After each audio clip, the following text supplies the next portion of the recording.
Hey guys, this is Dr. Mike Booming. Welcome to another edition of Bootstrapped MD. This is the podcast for physician and healthcare entrepreneurs. As you know, from time to time, we like to spotlight coaches and consultants who are making a difference in the medical community, and we certainly have one who is. And this is certainly a topic that I have not seen covered. So I'm really excited to hear about from him and his expertise and sharing with us. We're going to be talking about ADHD, and who we have here today is a certified life coach specializing in supporting medical professionals with ADHD, leveraging his own personal experience with ADHD and his close family of healthcare professionals. Uh, this gentleman brings a unique understanding and perspective to his clients. He recognizes the immense pressure faced by those working in the demanding medical field and how ADHD can further complicate challenges like time management, focus, and work-life balance. Through personalized coaching, he equips medical professionals with practical strategies to overcome these obstacles, build strong and meaningful relationships, and create a fulfilling life beyond medicine. His mission is not only to help his clients survive, but to thrive both personally and professionally. I'd like to bring to the program Michael Carlini. Michael, how are you doing today? Doing great. How are you, Mike? Great. And if I didn't mention, Michael is the founder of Carlini Coaching, which focuses on ADHD, um, uh, ADHD for medical professionals. So, Michael, let's talk about it. You mentioned in the bio that you have personally have dealt with ADHD as well as with your family. Talk a little bit more about that. Well, which one would you like me to start with? Because I can talk about my personal experience. Definitely. Let's start with there. Yeah, so I was actually diagnosed at a pretty young age. I presented as the stereotypical boy who was a little bit hyperactive, but did well enough in class. So um, basically, once my parents started to hear about that, they had already kind of seen ADHD in my cousins.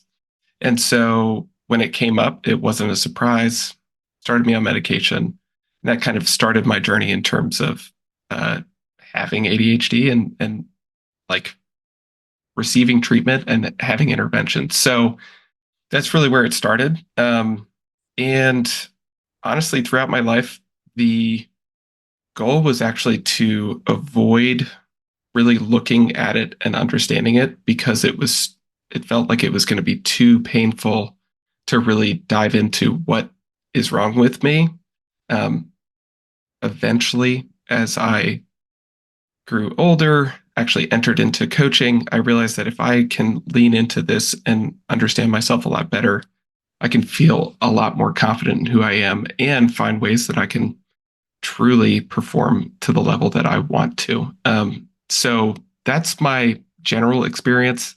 I understand that there's a lot of stigma that's felt in being open or disclosing your ADHD within the workplace. As a teacher, it was one of those things that when I disclosed that, my department head really didn't understand it, nor did he think it was an asset to the school. So, um, yeah, it was pretty painful to be open and honest about it. But in reality, it actually helped me to be more successful within that environment.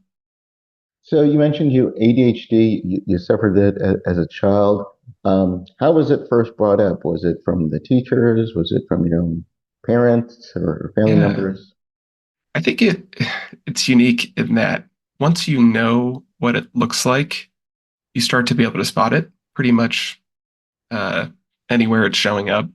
And so I th- my parents definitely recognized it early, but they were more or less probably waiting for teachers to say, "Hey, your son is like having some difficulties sitting still or kind of controlling that impulse to just answer the questions before being called on." So And you mentioned you were on medications. Did you also have a coach or any other type of ways to treat this besides drugs? yeah, absolutely. So I actually started working with a coach in college, and um, Casey Dixon. She now focuses primarily on working with lawyers with ADHD. And the intervention that I received from her really helped me to say, okay, well, what is this actually doing? Like, what is ADHD actually doing in terms of like how is it impacting my academic success? And it went so much further than I'm having difficulty with focusing. It went more into like having difficulties with activating for tasks on time, having difficulties with organization and prioritization. So that's really what opened my eyes in terms of understanding myself, my ADHD, and then really like, well, how do I approach these challenges in a way that is friendly for my brain? You also mentioned you became a teacher, and Yeah. then you said it affected your career. Can you talk a little bit more about that if you're able to? Yeah. So mm, as I'll be as vulnerable as I can be about this because I think that's really important. I think so many people with ADHD have these very challenging experiences, and the reaction to that is generally to hide it and feel like I can't share this with anybody else. So, um, as a teacher, I taught biology. I actually have a degree in biology, and I decided late in my degree that I really enjoyed teaching. I was a TA for a lot of biology classes in undergraduate, and I just decided this is actually really exciting and engaging, and I really want to inspire the next generation of students to really fall in love with nature and biology in general. So, following that, I pretty much pursued a teaching career because, of course, I want to make lives better for the next generation. And yeah, so getting into that environment, being a teacher, it requires you to do a lot of work, and a lot of it not super well compensated for. But yeah, it it was particularly challenging because it required me to do a lot of organization, um, prioritization, and giving direct feedback to a lot of students. So um, the way it impacted me is that my one of my biggest strengths is actually being able to be creative and create lessons that were truly engaging. So, for example, with the human anatomy and physiology class that I was teaching to seniors, we used an Arduino to create a heart rate sensor. So they had to learn how to program it, um, put it all together, and really explain how it works. So, really great at that innovative lab creation. But that means that I also feel like, okay, well, if I'm capable of doing this level of work, this level of engaging lesson planning, I should be doing that all the time. But in reality, you know, trying to do that for all of my classes every week, Mm. uh, just too much, right? So it led to this kind of cycle of high performance, burnout, which led to a little bit of a crash, and then recovery, and then keep on going like that. But those periods of burnout meant that sometimes things would get rated a little bit later than was expected. And so that eventually caught the attention of the administration. What I've heard since leaving this like this teaching environment is that a lot of teachers actually get great mentorship and support in terms of like navigating those first 2 or 3 years. But in general, I wasn't given any of that. So it made it even harder on me to find some success in that environment. But yeah, I hope that answered your question. Yeah. Yeah, and I appreciate. Thank you for being transparent in your journey. So, is that what led to you? As a way of with your condition with the ADHD, did that lead to helping others with this condition? Yeah, I really felt like the people that I was impacting the most were those who had ADHD. I had a lot of students who came to me. Some of them were my direct students that I was teaching, but some of them were just students within the school who heard that I was very open about my ADHD. And Were in you doing so, was this high yeah, school or college or this was what high was school. Yeah, high this school? was a Okay. high school. And they came to me asking me for some support. And generally speaking, I just gave them some strategies and tools, as well as really just discussed with them and their parents what options there are out there to get support. And So they knew about your condition.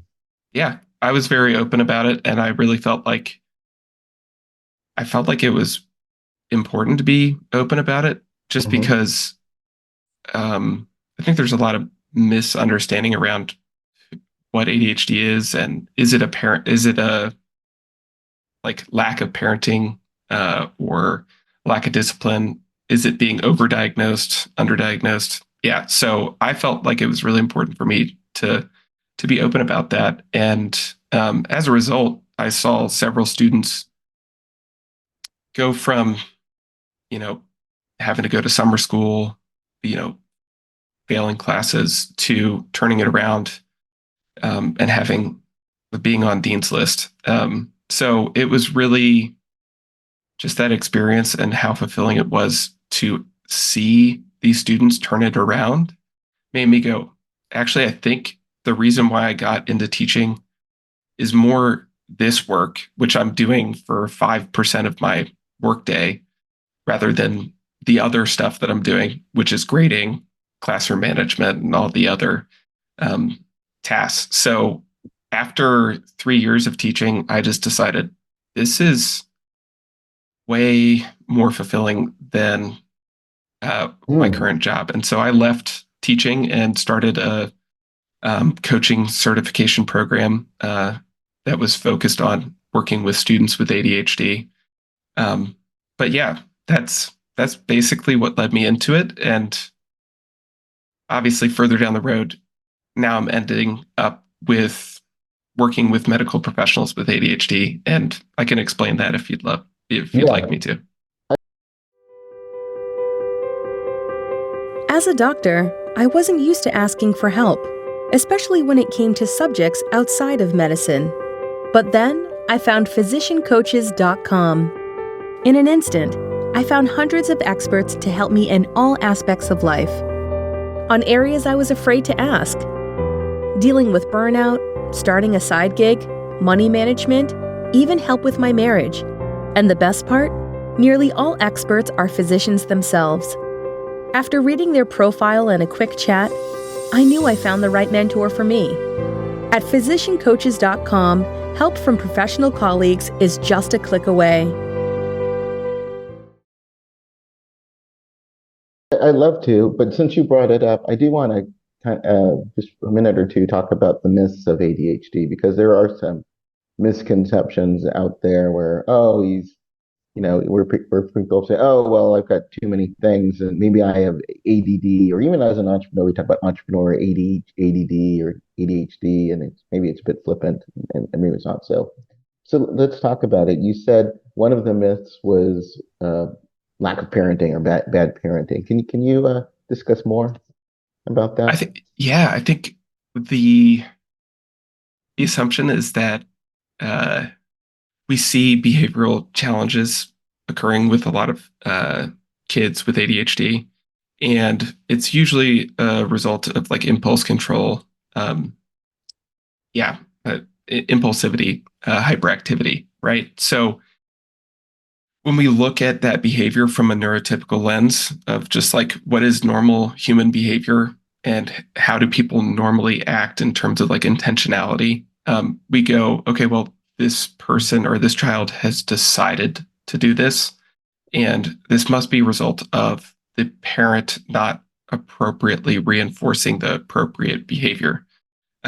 So in reality, what you would hear if you were to talk to that same child is they knew what the right thing was to do, but it wasn't until after they had already behaved in whatever way that they realized, oh, oops, I didn't mean to do that. And so, yeah, you get this massive misunderstanding from people who just don't understand that there isn't that moment of pausing and considering what the consequence is in that situation. So that's something that you'll see a lot more with children, but with adults with ADHD, that impulsivity, hyperactivity tends to show up in different ways. It's more of the impulsivity of thought. It's going from one thought to the next, to the next, to the next, and then not realizing that they've drifted away from whatever the original and important thought was until, I don't know, 10 or 15 minutes down the line or much longer. Yeah. Oh, great, great. Thanks for sharing. So you mentioned you had been working with students, just off the cuff, sharing that, and then you decide, hey, maybe I can, this can lead into something more substantial, maybe into a career, and specifically health professionals. So tell me about that. What led you draw? You got your coaching certification. What led you to draw to that group in particular? Yeah. So I'll just tell you, I working with high school and college students during the pandemic was painful. I'll just say that. Yeah, it was just like, the previous experience of like having like in-person interaction with these students and being able to like actually physically see their backpack and actually have that real one-on-one connection. It disappeared, and so it was a lot of like I'll keep poking and prying and hoping that the student would be open to sharing how things are truly going. So that on top of really when you deal with a high school or college student, the parent is the primary driver for why the student has gotten into coaching. And so I was trying to balance the satisfaction and happiness of the student and that coaching process and the happiness and satisfaction of the parent. And in reality, those things are kind of in opposition most of the time, right? Like the student might be happy that the parent's off of their case, but the parent might not be happy because the student is now having that opportunity to fail and experiment. And they're hoping for things to get turned around with no trip up. So all that to say is after a while of doing that and having a couple of adult coaching clients interspersed in my like client load, I realized what I was really enjoying was working with adults. And then I had two doctors that I was coaching in a 2022, and I realized, oh wow, this is actually really engaging. I feel incredibly passionate about supporting these doctors because both of them were amazing at what they did and do. But they just really were struggling with balancing the work and then life, right? So they were really great at showing up for patients. They were by all means considered great doctors, but they felt incredibly burnt out.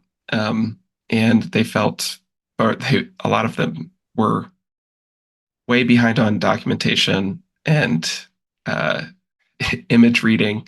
So yeah, it really made me go, oh, this is really interesting, and I know that I have a lot of connection to this. I think if I could really help these doctors with ADHD find balance and success, it will mean that their patients are much better off and the doctor's much better off in the long term. So, and hopefully that means that they stay within field of medicine for longer, rather than potentially deciding to leave as a result of how unhealthy that career was for them or is for them. So Yeah, yeah, yeah, it's something. Burnout is definitely something that is prevalent in medicine. But yeah, I think that's an interesting point. That perhaps for those who have ADHD, or maybe they don't know it, it could be a factor. And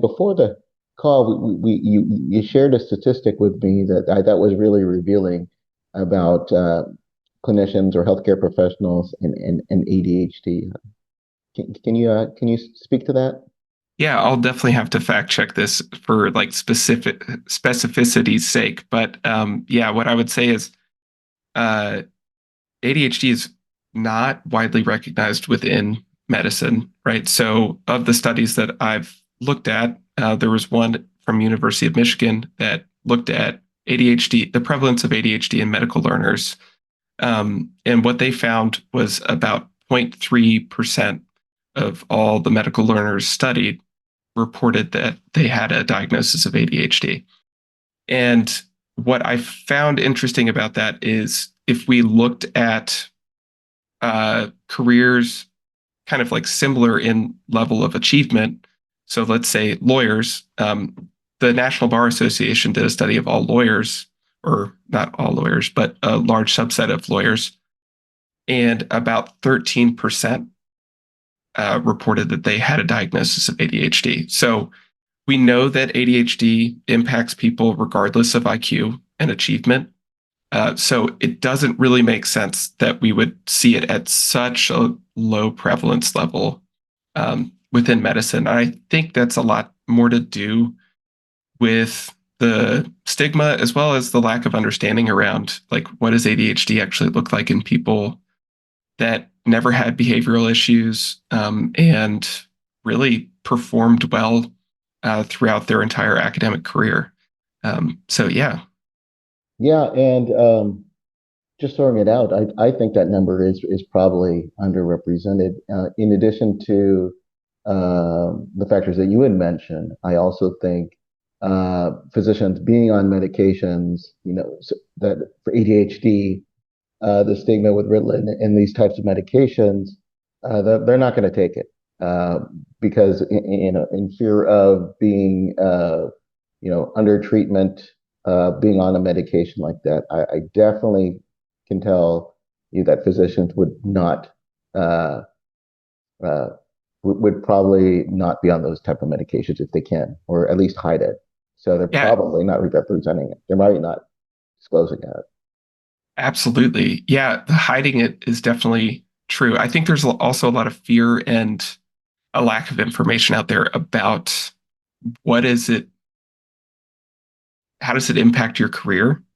So people are concerned about liability insurance and how it might impact your ability to practice, and will it drive up the cost of that?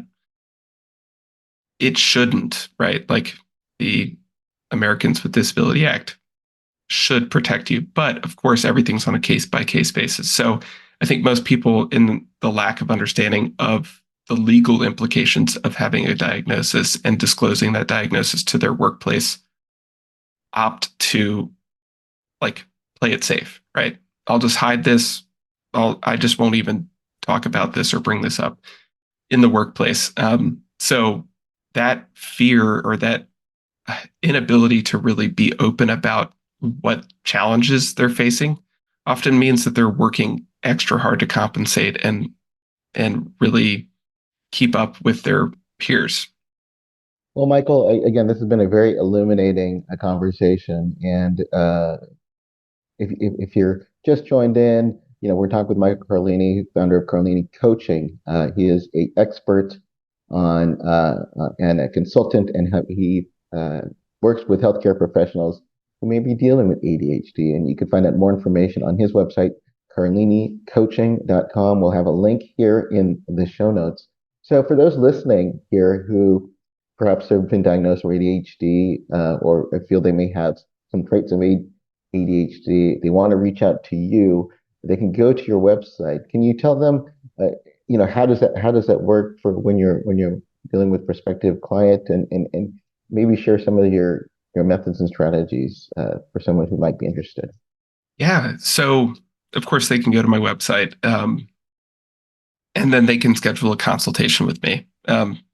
Consultation's free. If it means that they want to schedule maybe like 2 consultations with me, if they felt like they really enjoyed the first conversation, but they really just wanted to get to know a little bit more or do a little bit of a trial coaching session, I'm very much open to that, right? So, because it's, of course, a big investment as well as I'm asking for someone to be incredibly vulnerable with me in terms of embarking on this journey to understand their ADHD as well as start to make changes, right? Like change is hard, especially behavioral change. So once they decide that they want to work with me, we're really diving into creating that coaching relationship. So I'm using a mix of the ICF's principles of partnering and creating a contract or an agreement with our clients.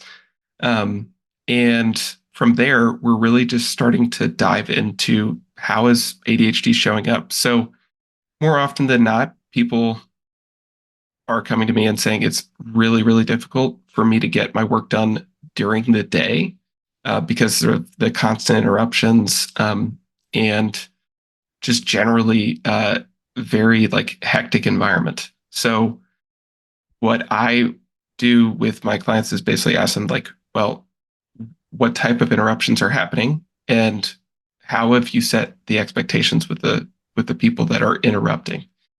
So in some examples, I would say emergency medicine. There's not really much of an opportunity to be like, we can delay that. But for GI, for example, so my wife is a transplant hepatologist. For the most part, she has the ability to delay until she has completed whatever work. But her nurses, the schedulers, the residents and fellows, they just need to know like, hey, I'm going to be working on X from this time to this time. If you have any questions, just hold off, right? So what I'm doing with them is really like helping them to see what opportunities are there in terms of setting boundaries, how they can form those relationships in a way that actually serves them without having to ever say the diagnosis of ADHD. They everybody can have difficulties with multitasking. So why not just say I have difficulties with multitasking and getting work done efficiently when being interrupted? That doesn't, no one's going to go ding, ding, ding. This is ADHD. They're just going to go, well, this person knows themselves pretty well. And they're asking for this time and space to actually do their work. So that would be an example of how I'm supporting them or strategies that I might employ. Others would be making them aware of assistive technology. I guess Dragon has now come out with like an AI note or a note-taking software, and then Epic has their own AI note-taking process as well. So really, we're starting to see the decrease in demand on the executive function of trying to sort through all of the information that a patient's brought into that patient interaction, and it's doing all that summarization. So it's not having to be a burden on your working memory to go, okay, well, what the patient talked about going to a baseball game, that's obviously not important, but it's still, my brain is obviously still holding onto that. So instead of having to sort through that, it's already sorted through for them. So yeah, it really is just about helping them to find ways to be better supported within their environment without necessarily having to do any disclosure. Right, great. Well, again, Michael, I want to thank you for your time. Definitely shining light on a subject that's not talked about a lot. This was Michael Carlini, founder of Carlini Coaching. And you can go to carlinicoaching.com to book a free consultation and see if this is right for you. Thanks again, Michael. Yeah, And thank thank you you, for Mike. everything that you're doing. Yeah, thank you so much. Thank you for listening. As always, as an entrepreneur or as a physician, we're going to have our ups and downs. Do something little each day to keep you closer to your goals. Finding a mentor, finding a coach, if that what you need, and keep moving forward.